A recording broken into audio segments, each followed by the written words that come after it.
Buckle up, everybody, because today we're diving into a medical mystery, a real head-scratcher. Yeah, we're going back to 1975, Ann Arbor, Michigan. A VA hospital. Yeah. And get this, unexplained deaths. The kind that just make your hair stand on end, right? Oh, yeah. It's amazing what they uncovered. It's like something straight out of a movie. Yeah. This ordinary hospital, I mean, it became a full-blown FBI investigation. No internet sleuths, no 24/7 news cycle. Exactly. So for the FBI to get involved, something seriously weird was going on. And our sources definitely paint a pretty wild picture. Basically, over just a few months, this wave of patients started experiencing respiratory failure. Like, out of nowhere. Right. It wasn't like a gradual increase or anything. Yeah. It was this sudden dramatic spike. And listen to this. In one case, 3 patients needed emergency intervention within like 20 minutes. Yeah, and that's where, the anesthesiologist really comes in, plays a key role. They noticed that the patients were responding to a drug that reverses the effects of paralyzing agents. Oh, wow. Which is a huge red flag, All right? right. Because suddenly, it wasn't just bad luck. It seemed like something intentional was happening. So now you've got the FBI on the scene, right? This isn't just a medical mystery anymore. It's like a potential crime scene. Yeah, talk about pressure. Right. I mean, if you were an investigator walking into that situation... Where would you even begin, right? Exactly. Where do you even start? Well, the investigators, they started to hone in on 2 nurses. Okay. Filipina Narciso and Leonora Perez. Now, were they already on staff? Yeah, they were consistently on duty when these incidents took place. Which obviously raises questions. Yeah, for sure. Right. And to add to that, one patient even claimed that Narciso injected him right before he had trouble breathing. Wait, hold on. If they had like an eyewitness, why didn't that just solve it? Well, unfortunately, that patient passed away before the trial even began. Oh, no. So the prosecution lost that crucial first-hand account. That's got to be tough, right? It's a big setback. I mean, how do you build a case without, that witness? And there was another patient who also identified Perez. Right. But that patient also died before the trial. So it really feels like, in a way, the cards were stacked against the prosecution from the get-go, right? Absolutely. So with all this ambiguity, what was their approach? How'd they go about this? Well, the Assistant U.S. Attorney General actually called it a highly circumstantial case. Interesting. But they felt the evidence was strong enough, even though it was indirect, that they could push the defense to put the nurses on the stand. So they were hoping they'd slip up. Yeah, basically. During their testimonies. Right. High stakes, man. Big time. It's a gamble. Yeah. And to make matters worse, during the trial, both nurses came across as kind of evasive in their answers. Oh, wow. So even more complicated. Layers and layers. Right. Man, you can just imagine that courtroom. Oh, I bet. Electric, you Yeah. know. But before we even get into the trial itself, we've got to talk about the social climate, the racial dynamics at play here. Yeah, for sure. I mean, it's 1975. Racial tensions are high. Especially around Asian immigration. Exactly. Yeah. And suddenly you have these 2 Filipino nurses right at the center of this horrifying mystery. You can't ignore the potential for prejudice. No, absolutely not. Right? It's impossible to detach this case from the larger context. These 2 Filipino nurses, it just raises questions about unconscious bias. Yeah. Whether that played a role. And it wasn't just like quiet whispers either. No. There was straight up prejudice. One witness, initially they were a key part of the prosecution's case, Right. but they reportedly used racial slurs Oh, wow. against the nurses. That's awful. Yeah, and suggested that there was this nationwide Filipino nurse conspiracy to murder veterans. It's chilling. That's just beyond disturbing, especially in a courtroom. Where justice is supposed to be blind. Right, exactly. So, okay, back to the prosecution. Okay. If their evidence was largely circumstantial, how'd they try to build their case? What was their strategy? Well, they focused on establishing a pattern, showing that the nurses were present when patients had respiratory failure. Oh, so like connecting the dots. Exactly. Yeah. Like there was a relative of a victim who testified that they saw one of the nurses near the equipment right before the patient stopped breathing. It's crazy how those little details can become so important. Right. It's chilling, but it must be tough for a jury to follow, Oh, to absolutely. make those connections. Yeah, it's not easy. And then there's the drug in question, Pavulon, right? Right. Which causes really rapid paralysis. Yeah. The prosecution argued that whoever injected it would have had to be right there in the room. Right when the effects hit. Yeah, so they were trying to prove that the nurses had the opportunity and the means. Yeah. But what about motive? Well, Why would 2 nurses people dedicated to caring for their patients Yeah. do something like this? That's the million-dollar question, Yeah. and it's the one that really stumped the prosecution. Huh. They had a couple of theories, but they were a bit weak. Okay, you got to tell me. You got to Yeah. tell me. What were these theories? And, like, how did the jury react? Well, one theory was that the nurses were seeking thrills, creating chaos, so that they could then emerge as heroes. Wait, hold on. Seeking thrills? Yeah. To risk their entire careers, their freedom, for some kind of twisted excitement. That was their idea. I don't buy it. A lot of people didn't. Yeah, it just doesn't add up. And I think that contributed to the whole, public opinion being so divided. Right. It's hard to reconcile that image of a dedicated nurse with this kind of flimsy motive. Absolutely. Right. Yeah. So with such a weak motive, how did the jury actually vote? Well, the jury deliberated for 15 days. Oh my gosh. It was a tough one. But in the end, they acquitted the nurses on the murder charges, but found them guilty of poisoning and conspiracy. Guilty, but not of murder. Yeah. That's a strange verdict. What happened next? And it gets even more complicated. The judge reviewed the case and actually decided to overturn the guilty verdicts. Yeah. So they were found guilty, and then suddenly they're free. Yeah, he felt that the prosecution's presentation, although it seems strong, might have prejudiced the jury against the nurses. Wow, a complete reversal. Yeah. What was the reaction to that? There was huge outcry, especially within the Filipino community. The Philippine Medical Association actually got involved. They criticized how the case was handled and really supported the nurses. And, remembering those racial tensions we talked about, Yeah. it felt like a prime example of those tensions playing out in the legal system. So a lot of people felt that the nurses were unfairly targeted, maybe even scapegoated because of their ethnicity? It's definitely a possibility. Right. And ultimately, the new attorney general decided not to pursue another prosecution, Okay. officially because they felt the public wasn't fully behind the case. Uh-huh. But some people think they recognize the weakness of the prosecution's arguments. So we have these flimsy motives, the possibility of other suspects, and this whole backdrop of racial tension. It's like a puzzle with missing pieces. It's frustrating. We know that these patients died mysteriously. Yeah. We know the nurses were there, but there's no clear motive, and the evidence is largely circumstantial. And that's what makes it so fascinating, right? Oh, yeah. It leaves you wrestling with these questions. Mm. If they were guilty, why? Yeah. Was there a motive that the prosecution missed? Or were they victims of a system quick to judge based on appearances and not actual evidence? Man, those are tough questions. They really make you think. Right. Wait, didn't this case inspire a movie in the Philippines? You're right, it did. Something about, like, arresting the killer nurse or something? Yeah, it was called Dateline Chicago, Arrest the Nurse Killer. Oh, okay. It starred Joseph Estrada, Oh, wow. who later actually became the president of the Philippines. Crazy. I know, right? The movie really captured how much this case fascinated the public.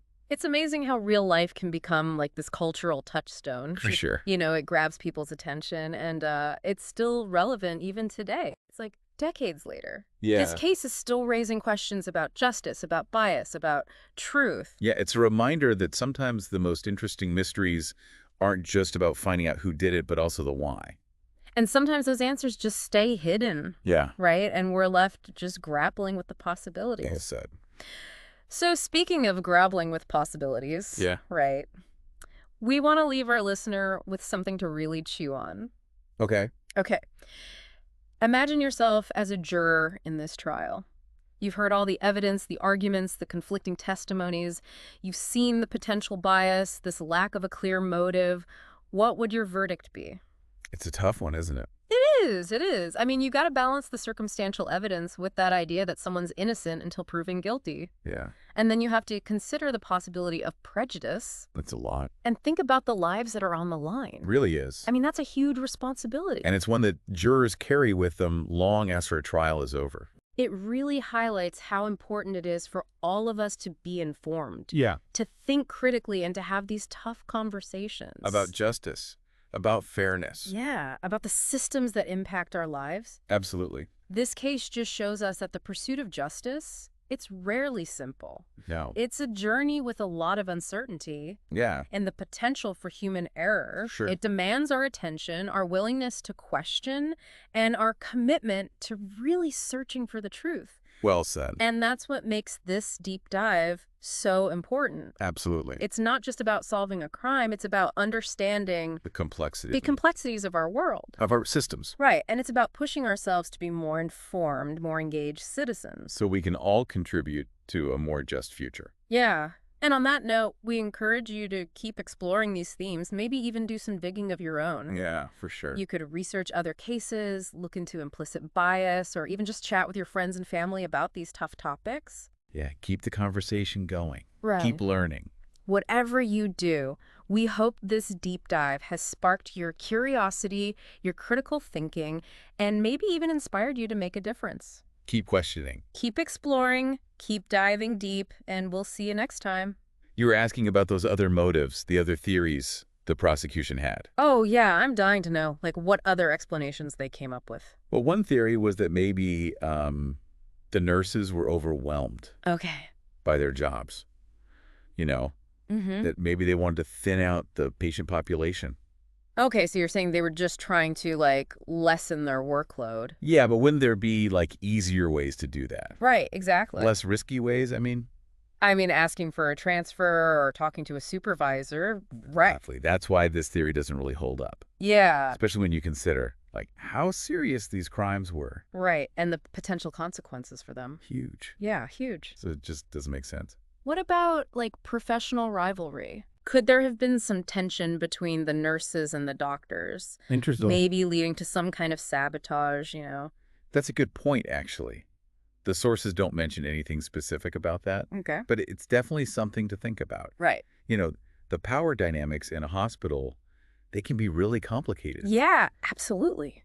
And those dynamics, they could have played a role that we just don't know about. It makes you wonder if, by focusing so much on the nurses, investigators might have missed other potential conflicts Yeah. or even other suspects. It's possible. Yeah. And then you add in this social context, like we talked about, with the anti-immigrant sentiment, the prejudice. Yeah. Could it be that these nurses became scapegoats Oh. for bigger problems within the hospital itself? So you're saying, like, maybe there were underlying issues that the administration wanted to keep quiet. Exactly. And these nurses, being outsiders, were easy targets. It's a disturbing thought, but it kind of makes sense. Especially when you think about how quickly public opinion turned against them. Right. It was like people were looking for someone to blame, and these Mhm. nurses just fit a certain narrative. Right, and that narrative, fueled by all the prejudice and fear, that's powerful. Incredibly powerful. So we have these weak motives from the prosecution, the possibility of other suspects, and this whole context of racial tension. Right. It's a lot to unpack. It is. What happened after the judge overturned the verdicts? Well, the new attorney general decided not to retry the case. Okay. They said it was because of a lack of public support. But what about the outcry from the Filipino community? That's the thing. That seemed like pretty strong support to me. It was, and that's why a lot of people think the real reason goes deeper. Okay. Maybe they realized how weak the evidence was and how much prejudice could have affected the jury. Right. Maybe they also didn't want to expose those bigger problems that the hospital might have been hiding. So not only a potential miscarriage of justice for these nurses, but also a cover-up. Potentially. Man, what a mess. It's like the system failed everyone. The patients who died, their families, and the nurses. All caught in the middle of it. And what's even more unsettling is that we may never know the full truth. It's true. It's a reminder that justice isn't always clear-cut. No. Sometimes it's just shrouded in ambiguity, you know? Yeah, and you're left with more questions than answers. Exactly. Okay, so before we completely wrap up this case, you mentioned that the Ann Arbor hospital murders, they actually inspired a film Oh, yeah. in the Philippines. In the Philippines, right? Starring Joseph Estrada. Yeah. Dateline Chicago. Arrest the nurse killer. I knew it was something about arresting a nurse. That's it. Okay. It really showed how much this case resonated with people. Especially in the Philippines. Especially there. I think it's because there are no easy answers. Right? Yeah, it makes you think. We're left with this uncertainty, having to consider all these different perspectives. And acknowledging the limitations of our own justice system. It's not just a true crime story, it's a story about our society. It really is. And the institutions that we depend on. It challenges us to think critically, Yeah. right? About how we form our opinions, how we interpret evidence, Yeah. how we deal with a world where things aren't always so simple. Well said. So for our listener, we want to leave you with something to think about. Imagine you're not just a juror, Okay. but you're a detective Okay. revisiting this cold case. Interesting. Where would you even begin? Ooh, that's a good one. What new avenues would you explore? What questions would you ask that maybe weren't asked before? I'd want to look into the hospital's internal dynamics, Okay. Were there complaints against the nurses? Right. Any reports of conflicts between the staff? Okay. Did anyone try to silence dissenting voices within the hospital? What about the people who testified against the nurses? Oh, yeah. What were their motives? Good Were they connected to any cover-ups? And then what about the people who supported the nurses? Yeah. Could they offer a new perspective? Absolutely. We could also re-examine the medical records. Yeah, Look for anything that was missed the first time. right. Maybe use new forensic technology on the evidence, see if anything new comes up. This case really makes you question everything you think you know, even after all these years. It's a reminder that justice is a process. Yeah, It's ongoing, and it demands that we stay vigilant absolutely. and challenge what we think is true. So if you were to reopen this case, where would you begin? It's a great question for our listener. We'd love to hear your thoughts. Yeah, what are your theories? Until next time, keep questioning, keep exploring, and keep diving deep. It's just incredible how this case, even after all this time, it still gets people talking. Oh, yeah. Debating, questioning everything. It makes you wonder. It's like some mysteries aren't just about finding out, like, who did it, Right. but understanding why they did it. The why is huge. And sometimes those answers, they just never come. It's true. And we're left with this feeling that justice wasn't served and that maybe bigger issues were at play. Right, like you said, racial bias, systemic failures. Exactly. Things that were maybe swept under the rug. It's a reminder that even the systems designed to, protect us and uphold justice, They're not perfect. they can fail. They can. And I think that's what makes this deep dive so important, right? Absolutely. It's not just some true crime thriller. Yeah. It's a story that makes us think about some uncomfortable truths.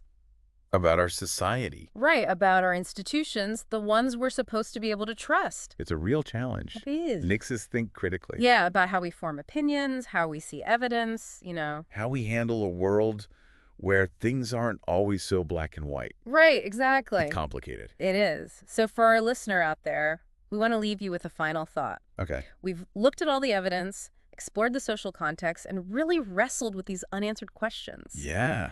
Now, we want you to step back for a second. Look at the big picture. Okay. What does this case say about justice? About prejudice? About the importance of truth, even when it's really hard to find? It's a reminder that justice takes work. Yeah. Constant vigilance. We have to question what we think we know. Right. And hold our institutions accountable. Yeah. And we can't forget about empathy and understanding. Especially when it comes to race, bias, and cultural differences. Those are huge. They are. So keep exploring these themes. Yeah, for sure. Do some more research, look into other cases, delve into implicit bias. There's so much out there Maybe you'll even feel inspired to get involved. to make a change. Yeah, push for a world that's more just and equitable. I hope so. Whatever you choose to do. Yeah. We hope this deep dive has given you the tools to make a difference. The knowledge, the critical thinking skills. Right, that motivation to really make a difference. Remember, the pursuit of truth and justice. It doesn't end here. It's a journey, It's a journey. and it takes all of us. Absolutely. So until next time, keep questioning, keep exploring, and keep diving deep.